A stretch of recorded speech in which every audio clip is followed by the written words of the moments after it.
Eu, nesta noite, gostaria de propor a você um breve estudo acerca de morte e de vida e o que essas notícias implicam na nossa vida. Eu queria conversar com você acerca desse assunto, então nós vamos orar e assim entrarmos na nossa mensagem desta noite. Pai querido, nós te agradecemos grandemente por estarmos juntos com esses queridos. Abençoe o nosso culto, abençoe o nosso momento de estudo aqui na internet. Cuida de cada um, das suas famílias, sei com isso, Pai, no nome de Cristo Jesus. Amém, amém. Bom, existe uma canção que o nome dela é Descansarei, e ela tem a seguinte letra: cobre-me com tuas mãos, com poder, vem-me, Espírito, esconder. Se o trovão e o mar se erguendo vêm, sobre a tempestade eu voarei, sobre as águas tu também és rei, descansarei, pois sei que és Deus. Minha alma está segura em ti, que sabes bem que Cristo firme está. Minha alma está segura em ti, que sabe bem que em Cristo firme está. A nossa mensagem de hoje vai nos remeter para o livro de Esther. E nós queremos falar sobre morte e vida. Mensagens de morte e mensagens de vida contida no livro de Esther e também em outras passagens bíblicas. O livro de Esther ele tem um conteúdo extremamente interessante. Do capítulo 1 até do verso 1 até o verso 23 vai falar de Esther, a rainha. Especialmente no verso 1 e no verso 2 vai contar como ela se tornou rainha e como Deus usou a vida desta jovem judia para poder salvar o seu povo, para poder tornar o seu povo ainda mais forte naquele propósito que ele tinha de mandar e enviar Jesus Cristo no tempo oportuno dele, que ele tinha determinado, para que tudo fosse conforme a vontade dele. E assim, ele usou esta jovem rainha para proteger o povo. No capítulo 3, dos versos 1 a 5 até o verso 14, vai falar de uma trama que esse povo estava sofrendo ali no livro de Esther, na história do povo de Esther.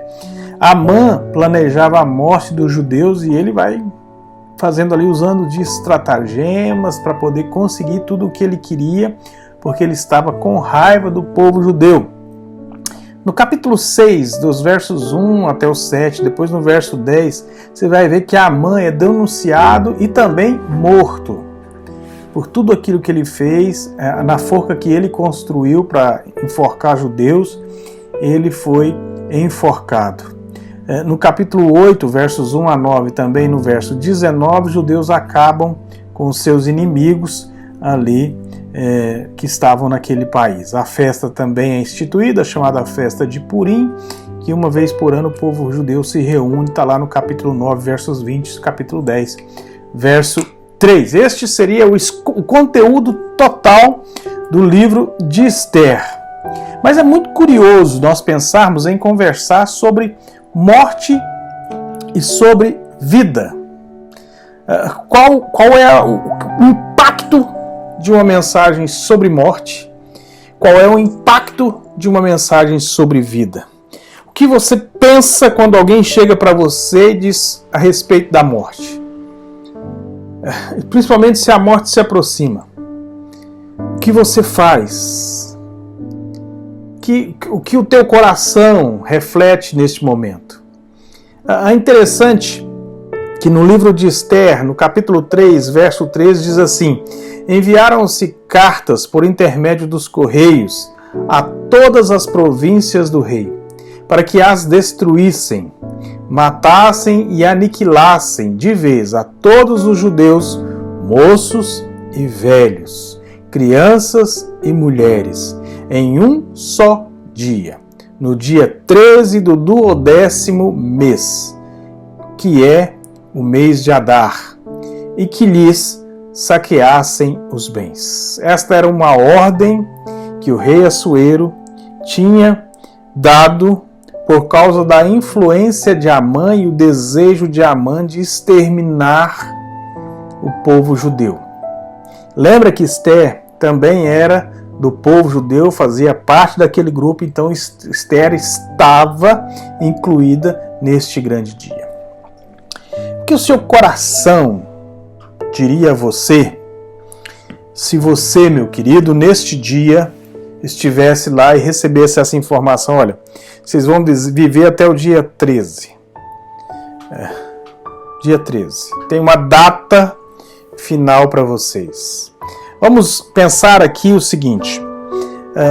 No nosso país, nós temos até dezembro, que é o final do ano, e nós recebêssemos uma mensagem que ia ser permitido que nós vivêssemos até o dia 31 de dezembro. E no dia 31 de dezembro, todos nós iríamos morrer. Mesmo morando no Brasil, um país livre. Aqui os judeus estão morando num país que não é o país deles. Eles estão sofrendo. Esse povo está neste país sendo escravizado, esse povo está nesse país como povo estranho. E eles recebem estas cartas. Eles vão recebendo esta informação.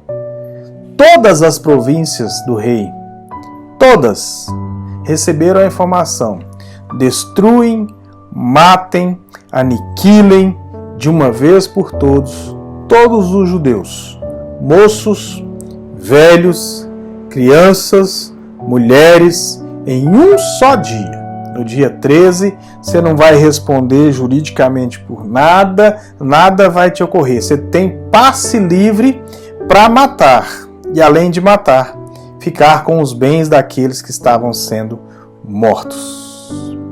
Isso levou uma grande perplexidade no coração do povo judeu. O coração do povo judeu sofreu neste dia. Ficou perplexo. Olha uma outra notícia que nós temos, uma outra mensagem de morte, que também gerou perplexidade, gerou preocupação, gerou um eu não acredito que vai ser assim. Em Isaías, em Isaías, no capítulo 38, no verso 1, vai dizer assim: naqueles dias, Ezequias adoeceu uma enfermidade mortal. Veio ter com ele o profeta Isaías, filho de Amós, e lhe disse: assim diz o Senhor, põe em ordem tua casa, porque morrerás e não viverás. Quanta tristeza, quanta dor, o que passa na cabeça de uma pessoa que recebe uma notícia dessas. Olha, a tua vida vai acabar. Olha, você não mais poderá morar aqui. E que o povo fez? Que levou essa notícia que gerou tanta perplexidade, a uma grande perplexidade, fez com que o povo fizesse. O povo se levantou e levou a um grande clamor. Ele disse: olha, não tem mais para onde ir. A gente precisa ir para Deus. A gente precisa falar com Deus. Vamos clamar. O único que pode resolver essa situação é Deus. Notícias ruins, notícias de morte para qualquer pessoa faz com que ela pense logo em Deus. Ah, você vai morrer. Poxa, Deus, por quê? Ah, fulano de tal está com uma doença terminal. Poxa, Deus, o que podemos fazer? Assim também foi com o povo judeu naquela época. Em Esther 4:1 conta que este povo esta notícia levou o povo a um grande clamor, a eles se unirem e dizer: vamos falar com Deus. Olha o que diz no verso 1 do capítulo 4. Quando soube Mordecai tudo quanto havia se passado, rasgou as suas vestes e se cobriu de pano de saco e de cinza, e saindo pela cidade, clamou com grande e amargo clamor. Grande e amargo clamor. Ele chorou. ele se debruçou, ele clamou para que aquilo não ocorresse com o seu povo, com o povo judeu. No livro de Jonas, do profeta Jonas, tem uma história extremamente interessante que quando Deus quer, a mensagem vai chegar. Quando Jonas, depois de passar por tudo o que ele passou, começa a caminhar pela cidade de Nínive e a pregar a mensagem acerca da destruição daquele povo, por causa do quanto aquele povo era um mal, também causou um grande clamor. O povo olhou para aquilo que ele estava pregando e disse: olha, peraí, a gente precisa dar um jeito nisso aqui. Tem algo errado conosco. Ele buscou se aproximar de Deus. Versos 4 e versos 5 do capítulo 3 de Jonas diz: começou Jonas a percorrer a cidade de um dia, no caminho de um dia. E por onde Jonas passava, diz, e pregava e dizia: ainda 40 dias, e Nínive será subvertida, Nínive será destruída. Os ninivitas ficaram assustados, com grande perplexidade, claro, mas eles olharam para aquilo que Jonas estava dizendo e falaram: vamos falar com o Deus de Jonas.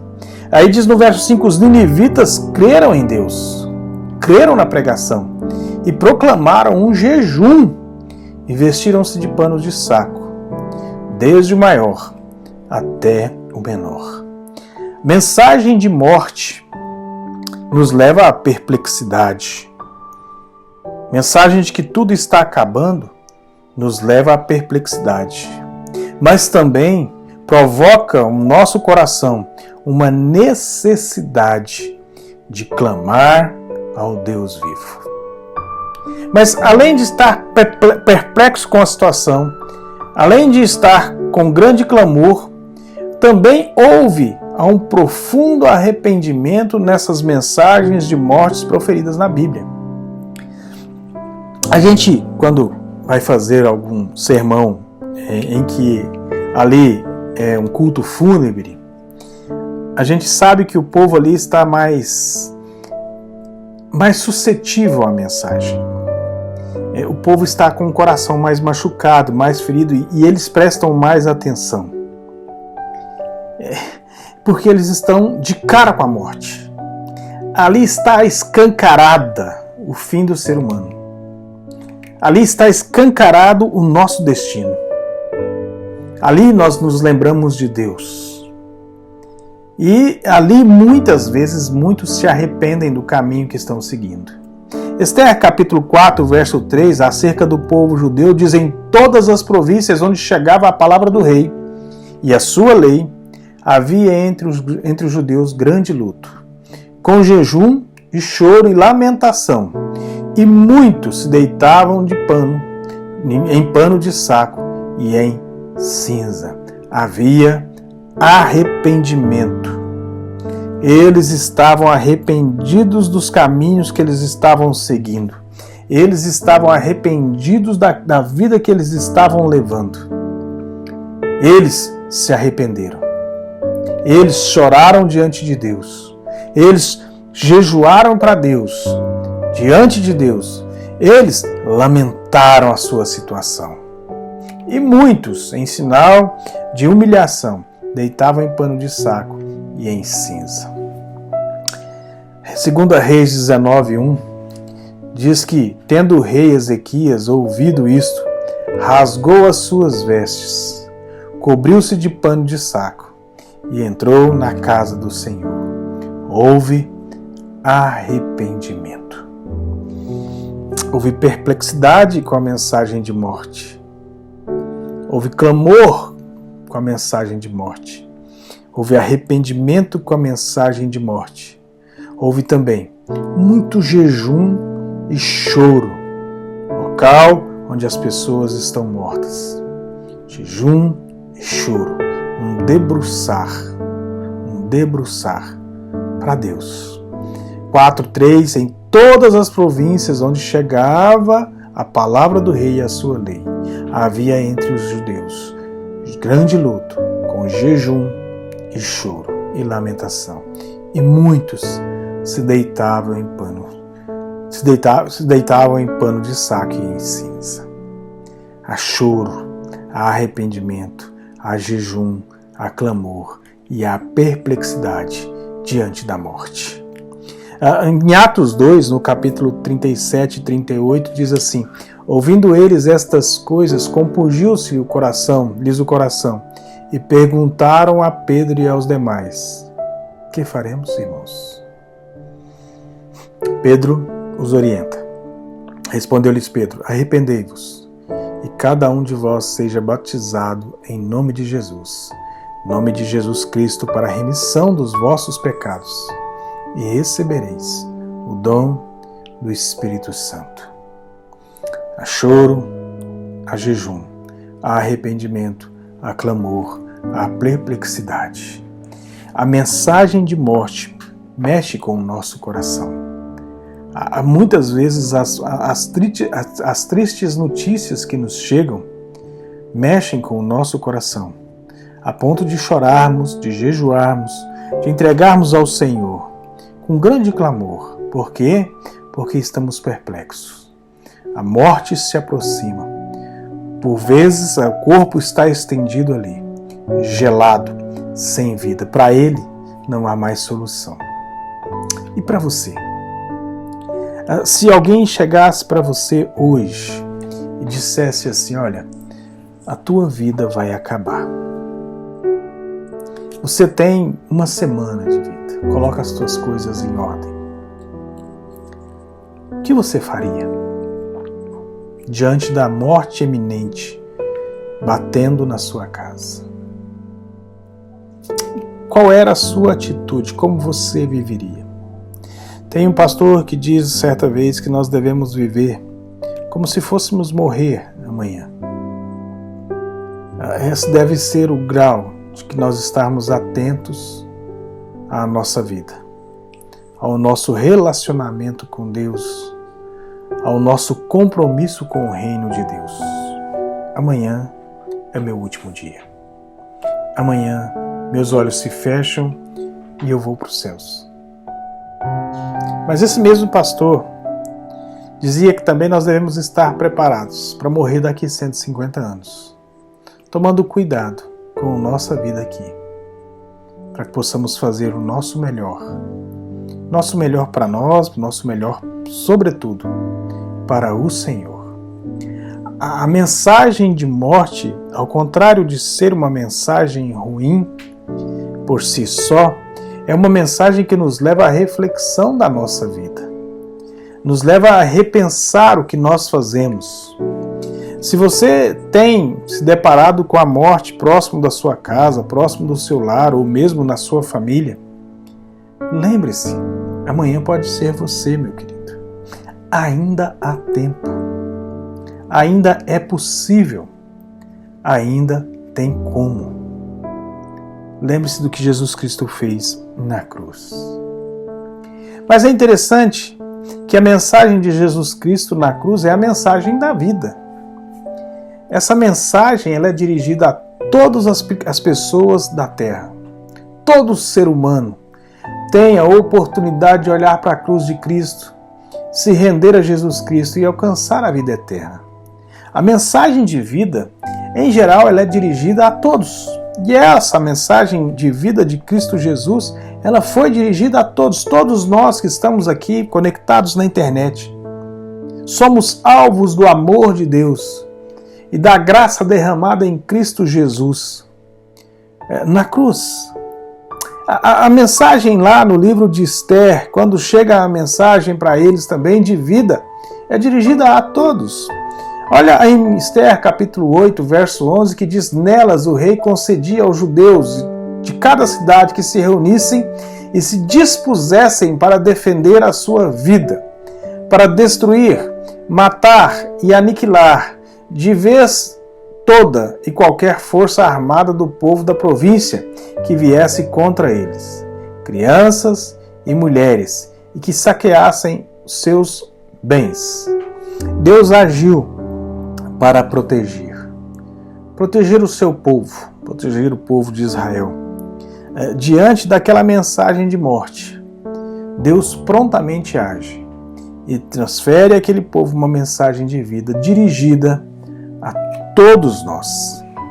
Jesus, na cruz, também nos tem uma mensagem de vida, dirigida a todos nós. A mim, a você, aos seus familiares, a todas as pessoas que você ama. Em João, capítulo 3, verso 16, diz: porque Deus amou o mundo de tal maneira que deu o seu Filho unigênito, para que todo aquele que nele crê não pereça, mas tenha a vida eterna. A mensagem de vida está à sua disposição enquanto você respira. O amor de Deus derramado na cruz em Cristo Jesus, seu Filho, está à sua disposição. Para acessá-lo, é preciso se render, é preciso crer e assim não perecer, para podermos ter a vida eterna com Cristo nos céus. A mensagem de vida é dirigida a todos, todos. O povo Israel, o povo judeu, que foi dirigido a todo aquele povo para que ele pudesse se defender a sua própria vida, defender o seu patrimônio, defender os bens, diante da mensagem de morte que se aproximava. Mas a mensagem de vida trouxe grande felicidade, alegria e regozijo. Aquele povo ficou muito feliz. Se você olhar no livro de Esther, diante da intervenção divina, aqui Deus usa Esther para poder ajudar o povo. Diante dessa intervenção divina, o povo se enche de alegria, felicidade, regozija diante do Senhor. Olha o que diz o verso 16 do capítulo 8 do livro de Esther. Para os judeus houve felicidade, alegria e regozijo e honra. Ah, como é bom saber que nós podemos confiar no Deus vivo. Como é bom saber que esse Deus tem uma mensagem para mim e para você, de vida e não de morte. Uma mensagem que nós podemos confiar neste Deus, na cruz de Cristo Jesus, para termos a vida eterna. Em Atos 16, 34, diz: então, levando-os para a sua própria casa, lhes pôs a mesa e com todos os seus manifestava que grande alegria por terem crido em Deus. Alegria. Se a mensagem de morte traz choro, traz jejum, a mensagem de vida traz alegria, porque nós cremos em Deus, no Deus vivo. Mas também trouxe grande temor ao povo. Em Esther, capítulo 8, verso 17, vai falar desse temor. Diz assim o versículo: também em toda a província, em toda a cidade, aonde chegava a palavra do rei e a sua ordem, havia entre os judeus a alegria e regozijo, banquetes e festas. E muitos dos povos da terra se fizeram judeus, porque o temor dos judeus tinha caído sobre eles.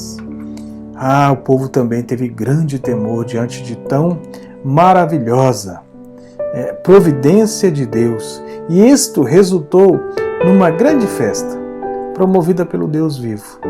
Olha o que diz no verso 17, na parte B. Havia entre os judeus grande alegria e regozijo, banquetes e festas, e muitos dos povos da terra se fizeram judeus. A mensagem de vida de Jesus Cristo também traz uma grande festa, uma alegria. Na passagem do filho pródigo, quando aquele volta à casa do pai, em Lucas capítulo 15, nos versos 23 e 24, diz: trazei e matai um novilho cevado, comamos e regozijemo-nos, porque este meu filho estava morto e reviveu, estava perdido e foi achado. E começaram a regozijar-se. A alegria, a festa, quando há vida. Há temor do povo, porque Deus é grande, grande, grande, grande. A felicidade, a alegria e a regozijo. E esta mensagem de vida em Cristo Jesus, diante da morte iminente, que caminhamos todos os dias em direção ao fim dos nossos dias aqui nesta terra. A mensagem de vida nos garante vida eterna com Cristo Jesus. Como que eu posso acessá-la? Me rendendo e fazendo uma oração, dizendo para Deus que você se rende, dizendo para Deus: Deus, eu me rendo, eu aceito Jesus Cristo como Senhor e Salvador da minha vida e me arrependo de todos os meus pecados. Me aceite, ó Deus, no nome de Cristo Jesus. Amém. Faça uma oração assim, meu querido. Se arrependa dos teus pecados, entregue a tua vida a Cristo Jesus e desfrute da mensagem de vida na cruz. Ela foi dirigida a mim e a você, a todos deste planeta. Ele não morreu por um, ele morreu por todos. Nós fazemos parte desse todos. Que Deus te abençoe, que Deus cuide de você. Até a próxima, na paz do Senhor e com Deus.